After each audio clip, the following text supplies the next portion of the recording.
하나님의 축복, 언약의 땅, 이러한 말을 연상하면은 뭔가 따뜻한 미래의 축복이 예비되어 있는 것처럼 우리가 느껴져요.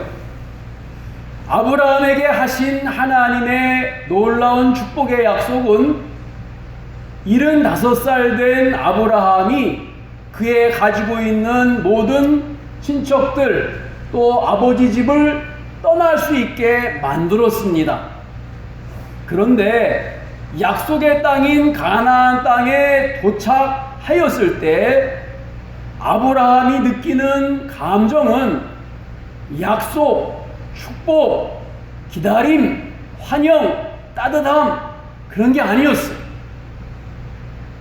하나님이 가라 하셔서 인도받은 땅에 와 보니까 그를 기다리고 있는 것은 오늘 말씀을 보니까 기근이었다.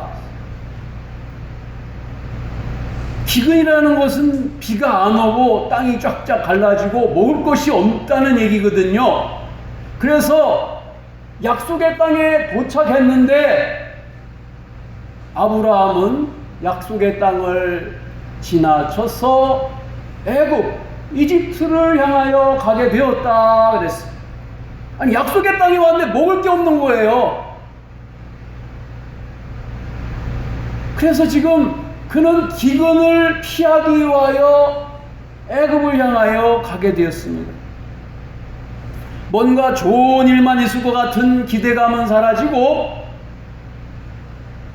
좀 더 말해서 두려움이 그를 찾아오기 시작하는 거예요.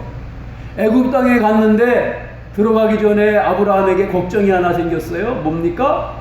아내가 너무 이뻐요. 애굽에도 이 사라의 미모는 빠지지 않는 미모인가 봐요. 그래서 아브라함이 아내에게 말하기를 이런 유사한 경험이 있었던 것 같아요. 여보, 당신은 내 아내지만 사람들이 나를 죽이고 내가 남편이라 그러면은 당신을 뺏어갈 거예요. 그러니까 당신을 내 누이라고 합시다. 그래서 부부가 갑자기 오누이지간이 됐어. 오빠 동생 사이가 돼버렸어. 그러고서 애굽에 들어가게 됩니다. 하나님을 믿는 믿음이 있는 아브라함에게도 환경이 주는 두려움을 이길 만한 믿음이 있지 못했어요. 다시 말하면 약속을 받은 주님의 백성들일지라도 환경이 약속을 받은 게 아니라 내가 약속을 받았기 때문에 그 어려운 환경 속에서 하나님의 약속이 이루어지고 환경이 변화되게 만들고 하나님의 역사를 경험하는 그것이 약속이지, 다 평안하고 약속이 다 이루어진 것과 같은 아름다운 천국과 같은 곳에 나를 인도하여서 그곳에서 누리게 하시는 그러한 약속이 아니에요.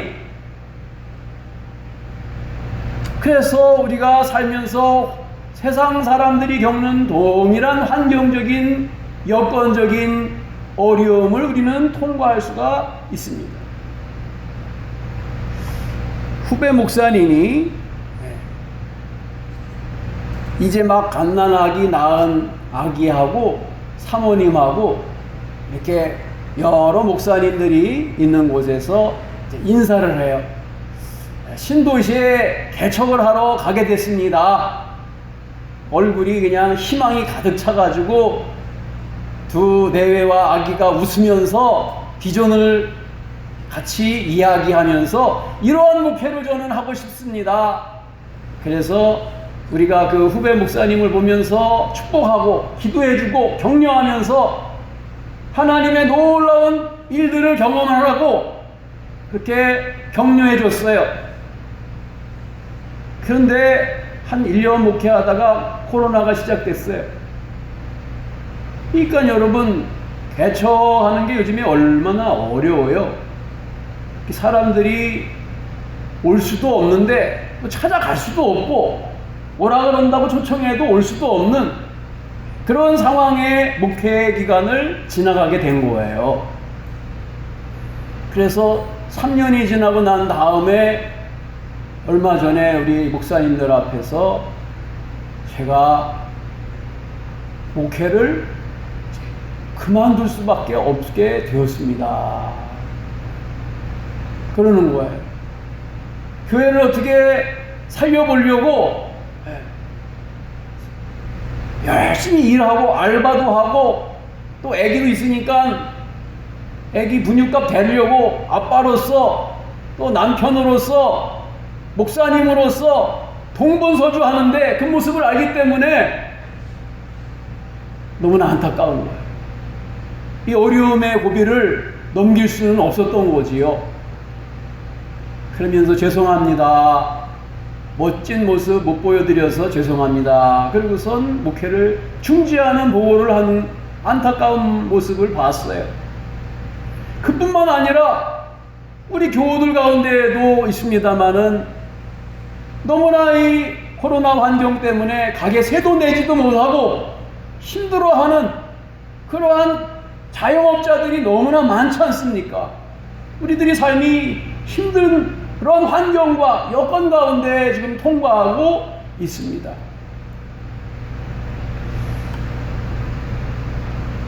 이러한 상황 가운데에서 어떤 위로도 어떠한 도움도 그에게는 힘이 될 수가 없는 신앙조차도 흔들리는 모습을 보게 된단 말이죠. 이런 상황을 통과하는 형제와 자매들에게 하나님의 약속은 무슨 의미가 있을까? 그 두려움 가운데 끝날지 안 끝날지, 도대체 끝난다면 언제까지 이 어려움을 참아야 될지 막막한 환경적인 두려움 가운데 쌓여있는 형제와 자매들에게 과연 하나님의 약속은 어떤 의미로 그들에게 다가올까? 아브라함이 약속의 땅인 가나안에 정착하는 과정을 보면은 이게 약속의 땅이 맞는가? 하나님이 인도하시고자 하시는 내가 지시할 땅으로 가라 한 그곳이 맞는가 싶을 정도로 아브라함이 도착한 가나안 땅은 힘들었어요. 기근으로 시작했죠. 애굽으로 갔는데 이제는 아내마저 뺏기고 자기가 죽을 위기 가운데 있는 거예요. 이게 약속의 모습은 아니잖아요. 그거 보자고 그 먼 땅 1200km를 돌아온 건 아니란 말이에요. 아브라함이 그 아내를 바라보면서 애굽에 들어가기 전에 자기만 믿고 따라왔던 이 사랑하는 아내, 그대는 아리따운 여인이요, 이제 나를 남편이라 그러지 말고 당신 내 누이라고 하시오 라고 말했을 때 아브라함의 심정이 어땠을까? 그 모습을 바라보는 사례의 모습은 어땠을까? 아마 여보 속으로 그러지 않았겠어요? 이게 약속이에요? 이것이 약속받은 가나안 땅 축복의 모습인가요? 성경에는 안 나오지만은 그런 마음이 들 수 있었을 것 같아요. 이 사례의 아름다움이 바로에게까지 들어갔다 그랬어요. 고관들이 보고 감탄하고 바로 앞에서도 너무나 아름답습니다. 그러니까 바로가 탐이 나가지고 야, 너 남편이 아니고 오빠면은 그러면 네 동생을 내 아내로 달라. 그 앞에서 아니요 내가 남편입니다. 실수했습니다. 이러면 죽는 거예요. 바로가 어떤 사람이에요? 살아있는 최고의 권력아니에요. 그러니까 남편이 아내가 바로에게 시집가는 걸 그냥 눈물 머금고 그냥 놔두는 거예요. 바로가 여기 성경에 보면은 양과 소와 노비와 나귀와 낙타를 많이 주었다 그랬어요. 그게 무슨 소용이 있어요?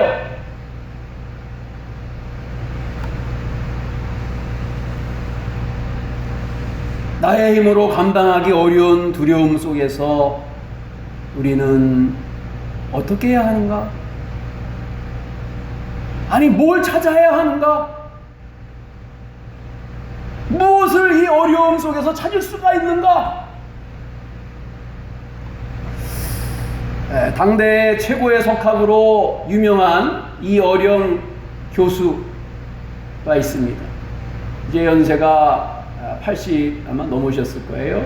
그런데 이분이 참 똑똑하기로 유명하고 장관도 하고 이러는 분인데 예수를 안 믿었죠? 근데 극적으로 예수님을 영접하게 되고 크리스찬이 됩니다.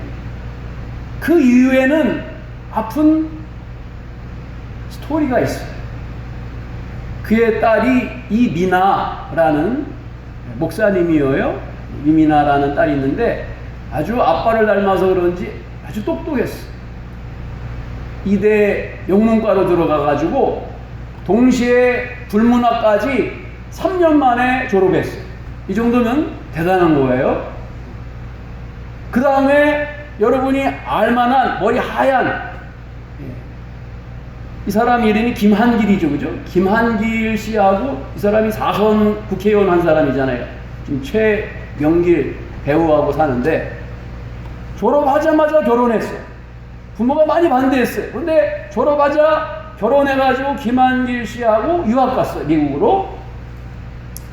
그러고서 가가지고 로스쿨을 다녔습니다. 그러니까 얼마나 똑똑한지 미국에 가서 로스쿨 가서 시험 봐가지고 합격해가지고 캘리포니아주 LA 지역 검사를 했어요. 검사, 부장검사까지 올라갔어요. 이 여자가. 그런데 5년 김한길 씨하고는 살고서 이혼을 했어요. 근데 이 둘 사이에서 낳은 아들이 24살에 버클리를 다니다가 갑자기 죽었어요. 뭐 이유도 없어요. 갑자기 죽었어요. 그러니까 얼마나 충격이 크겠어요. 그리고선 새로운 남자하고 결혼을 하는데 자신은 그 새로운 남자에게서 아이 셋을 낳았는데 막내가 아주 특별 자폐아, 특수 자폐아, 굉장히 심한 자폐증을 가지고 애가 태어나서 자랍니다. 굉장히 힘들어요. 자기가 암에 걸려요. 너무나 스트레스를 많이 받았는지 암에 걸려요. 그것다가 실명이 돼요. 실명이. 그러니까 잘 나가던 사람이 하루아침에 그냥 무너지면서 2번 이혼을 하고 막 인생이 막 꼬이기 시작하는 거예요. 앞도 보이지 않고. 그래서 아빠가 이어령 교수가 어떻게 고칠 수가 없을까? 한국 사람이 손재간이 좋으니까 눈을 수술을 하는 건 한국 사람이 더 나을 수 있다. 그래서 설득을 해서 데리고 와서 한국에서 검사를 해보니까 아무 이상이 없다는 거예요. 근데 안 보인다는 거예요. 이 딸이 눈이 점점 멀어가는 모습을 보면서 아빠가 그런 거예요. 하나님 살아계시면 내 딸이 눈 뜨면은 내가 예수 믿겠습니다. 근데 여러분, 기적적으로 그 딸이 눈이 다시 시력이 돌아와요. 시력이 돌아와요. 의사가 한국에 와가지고 검진을 하니까 아무 이상이 없는데 눈이 안 보인다는 거예요. 그런데 진짜로 시력이 돌아와요. 그 약속을 지켜야 되잖아요. 그래서 이어령 교수가 하용종 목사님한테 세례를 받아요. 그리고 이 딸은 암이 전이가 돼가지고 이제 천국 이미 갔어요. 죽어요. 근데 이 딸이 그 고난을 겪으면서 그 고난을 너무 힘듭니다. 내게 왜 이렇게 어려운 일만 생깁니까? 그렇게 고백을 안 하더라고. 아버지가 구원받는 모습, 자기가 믿음을 가지고 하나님 안에서 자기의 가치를 발견하면서 마약하고 알코올 중독인 청소년들을 위하여서 변호사로서 일하는 그런 마지막 삶을 살다가 이제 가요. 여러분, 고난과 두려움과 어두움은 만나는 사람이 어떻게 해석하느냐에 따라서 그게 은혜를 발견할 수가 있다는 것을 이 이민아 목사님을 통하여 배우게 돼요. 여러분, 이렇게 인생이 막 애도 낳으면 하나 죽고 장애하고 자기는 병 걸려서 죽어가고 이런 두 번이나 이혼하고 인생이 이렇게 안 풀리는 그런 삶 속에서 하나님의 은혜를 발견하는, 그 고통 속에서 하나님의 은혜를 발견하고 감사할 수 있는, 뭐 해결된 게 아무것도 없어요. 그죠? 그런데 아빠가 구원받는 모습, 그 가정의 모든 식구들이 예수 믿고 그 의미를 발견하는 삶의 생명을 얻는 모습을 바라보면서 행복하게 죽고, 또 남은 아빠는 그 딸 믿음을 본받아서 열심히 신앙생활하며 마지막을 살려고 노력하는, 그것이 은혜다. 사도 바울은 말합니다. 고린도전서 10장 13절 말씀에 사람이 감당할 시험 밖에는 너희가 당한 것이 없나니 오직 하나님은 미쁘사 너희가 감당하지 못할 시험 당함을 허락하지 아니하시고 시험 당할 즈음에 또한 피할 길을 내사 너희로 능히 감당하게 하시느니라. 아멘. 하나님의 약속은 시험이 없는 게 아니라 어떠한 시험도 우리가 이겨낼 수가 있는 약속과 믿음과 은혜를 발견하게 하시고 주신다는 거예요. 그래서 믿음의 약속의 자녀들을 가만히 보니까 어려움 안 당하는 게 아닌데 그 어려움에 굴복하진 않아요. 그 어려움이 그를 삼키지는 않아요. 그게 약속이고 그게 축복인 것입니다. 그게 은혜인 것을 발견하게 되는 거예요. 여기도 그렇잖아요. 피할 길을 내서 능히 감당하게 하시느니라. 아멘. 그 어떤 고민과 두려움 가운데 이제는 끝났는가 봐 하는데 하나님은 아니야. 아니야. 아직 약속이 있잖아. 아직 은혜가 있잖아. 아브라함의 경우도 사람이 감당할 수 있는 분량의 시험이 아니란 말이에요. 이게 바로가 아내를 달라 그러는데 거기다 대고서 뭐라 그래요? 죽음인데 오늘날과 같지 않잖아요.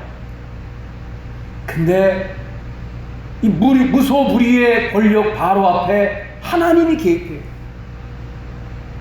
하나님이 개입해서 바로의 집에 재앙을 내리셨다 그랬습니다. 이 성경에 말하는 재앙은 보통 질병을 말해요. 근데 재앙들을 내리셨다. 히브리 원어 성경에 보면은 재앙들이라 그랬어요. 바로가 정신이 번쩍 들어가지고 이 사례가 아브라함의 아내인 걸 알게 돼요. 야, 아브라함아, 어찌 네가 아내를 누이라 그러고선 내게 시집오게 했느냐? 이 사람을 보호하고 이 소유를 다 돌려주어라. 아브라함이 자기의 힘으로 해결할 수 없는 두려움 가운데서 발견한 하나님의 은혜가 바로 여기에 있었어요. 우리가 감당할 수 없는 두려움 뒤에는 반드시 하나님의 은혜가 계신 줄 믿습니다. 이걸 찾아내야 돼. 두려움과 어두움, 고통, 고난, 환난 이 속에서 나를 힘들게 하고 나를 억압하고 누르는 고통만 바라본다면은 그 약속의 의미가 없어요. 두려움의 의미도 없고 고난의 의미도 없어요. 그 속에 있는 하나님의 은혜를 발견하는 것, 그걸 찾아내야 되는 거예요.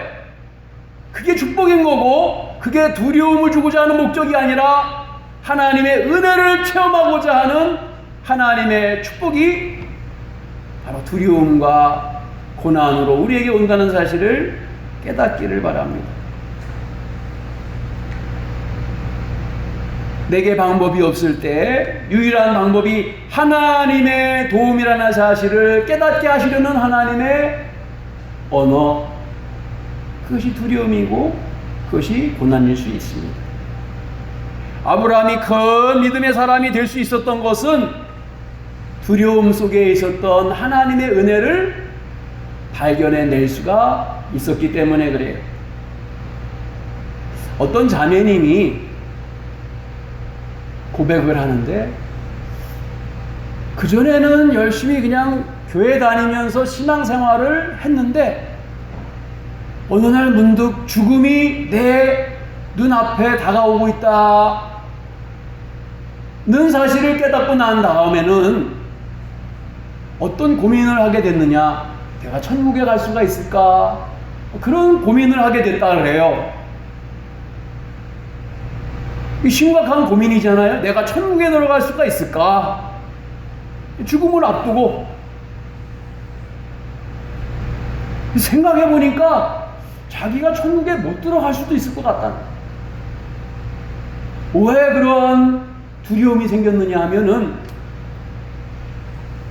이 본성이 본질적으로 예수님 만나서 바뀐 것도 아니고, 거듭남의 의미를 그렇게 해석하는 거야. 이분은 거듭나서 내가 본질이 완전히 바뀌어가지고 옛사람이 완전히 죽어버리고 새 사람으로 사는 것도 아니고, 내 안에 아직도 탐욕이 있고 내 본성이 남고 내 성깔이 남아있고 내 성질이 살아있는데, 이래가지고 매일같이 나를 이기지 못하는 죄악 때문에 반복되는 죄를 범하고 사는데 어떻게 천국에 들어갈 수가 있을까?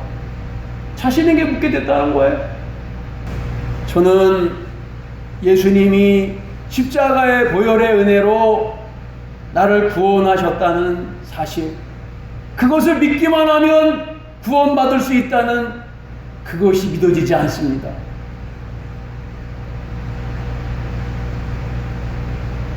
십자가의 보혈로 내 죄를 모두 씻어주셨고 너를 사하셨으니까 너는 구원받을 수 있어. 이게 믿어지지 않는다는 거예요.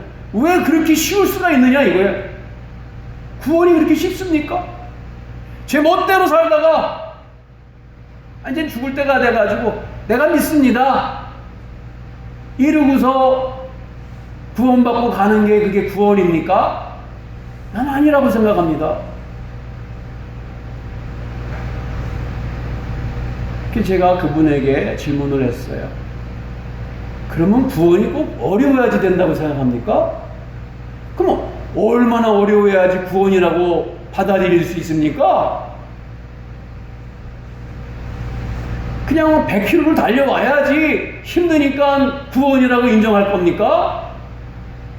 거저 주시는 은혜, 그게 일부러 의도적인 것이 아니라면은 내가 짓는 실로 최선을 다하여 신앙생활 했음에도 불구하고 내 한계, 나를 이길 수가 없는 내 한계를 깨닫고 주님 나 용서해 주세요. 십자가의 보혈로 그 은혜로 나를 불쌍히 여겨주세요.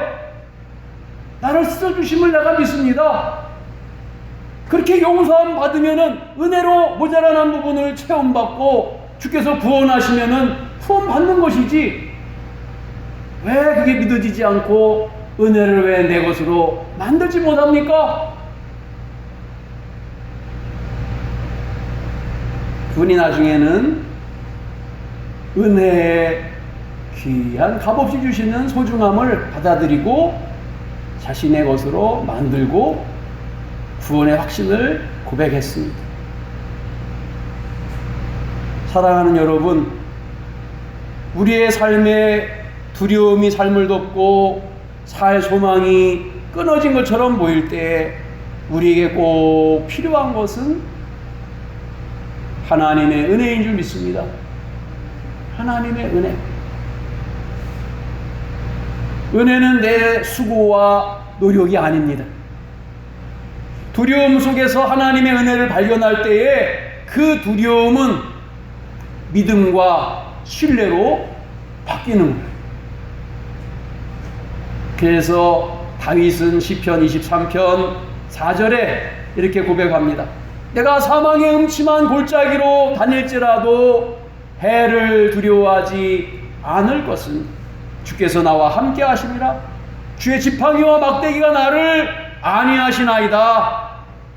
이 고백은 자기의 장인이자 이스라엘 왕이 매일같이 죽이려고 쫓아옵니다. 3,000명의 특공대를 조직해가지고 언제 죽을지 몰라요. 편하게 잠잔 적이 없어요. 이러는 가운데 나온 기도고 찬송이고 시예요. 내가 사망의 음침한 골짜기로 다닐지라도 해를 두려워하지 않을 것은 주께서 나와 함께 하십니다. 사울의 추격 속에서 발견한 하나님의 은혜, 두려움 뒤에는 하나님의 은혜가 있는 줄 믿습니다. 이것을 발견할 때에 비로소 우리의 영혼은 평안해지고 하나님의 약속이 이것이구나, 하나님의 은혜로 나는 경험한 믿음이 생기는 거예요. 하나님을 경외하는 사람에게는 두려움으로 끝나는 게 아니라, 이 환난이 나를 먹어버리는 게 아니라 하나님의 은혜로 피할 길을 주시고 살 길을 예비하시는구나. 다윗이 경험한 것처럼, 아브라함이 경험한 것처럼 우리 모두가 이런 은혜를 발견할 수 있기를 축복합니다. 기도하겠습니다. 하나님의 은혜가 약속받은 자들에게 반드시 있다는 것을 기억하게 하시고, 어떠한 두려움과 깜깜한 흑암 속에서도 하나님의 은혜를 발견할 수 있는 눈을 허락하여 주시옵소서. 하나님께서 우리와 함께 하심을 믿사오며 예수님의 이름으로 기도드립니다.